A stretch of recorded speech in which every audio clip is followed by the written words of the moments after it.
Il est 9h07, retour dans le Live TV Finance. Le CAC 40 gagne 0,29% à 5646,91 points.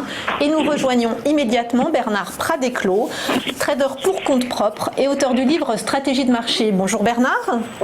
Bonjour Anne-Laure.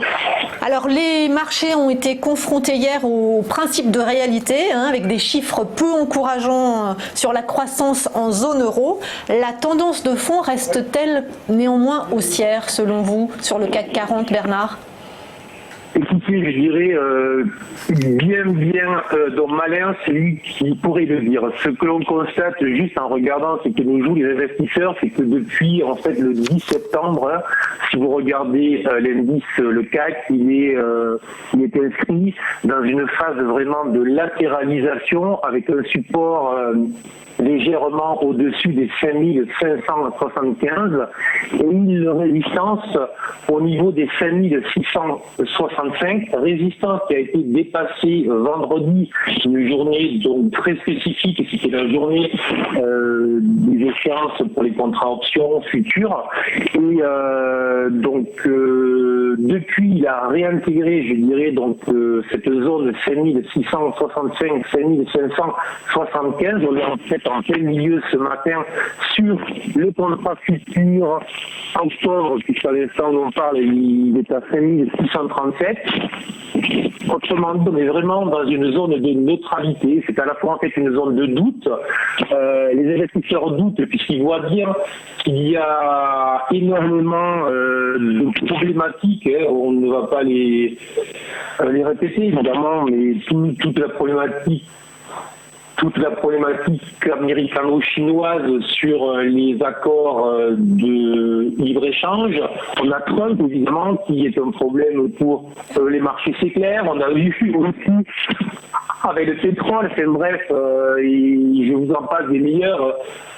L'Italie, évidemment, que l'on n'en parle plus, mais ça peut revenir demain.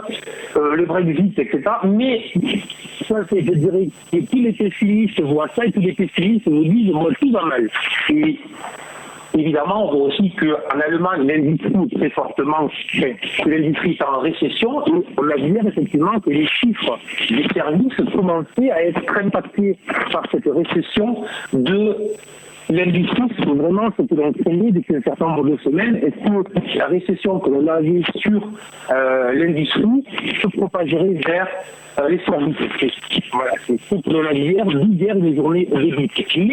Mais on a toujours la même chose. Lorsque vous avez des taux négatifs, vous avez des rendements sans risque qui sont négatifs, vous voyez bien que le risque est obligé d'en saisir un petit peu, ce qui fait que dès lors que les marchés baissent un petit peu comme hier, et tout de suite vous avez des acheteurs qui se présentent en se disant je vais essayer un petit peu, voir, vu qu'en plus le marché est dans une phase horizontale, il vaut mieux que j'y aille, plutôt que de rester en taux qui sont négatifs. Donc, pour être clair, ce qu'il faut surveiller sur le CAC, je pense, c'est vraiment cette zone 5575. Il faut considérer que du moment que le CAC évolue au-dessus, la probabilité qu'il poursuive vers le haut, alors avec un rythme, effectivement, j'avance, je recule, j'hésite, je doute, je m'inquiète.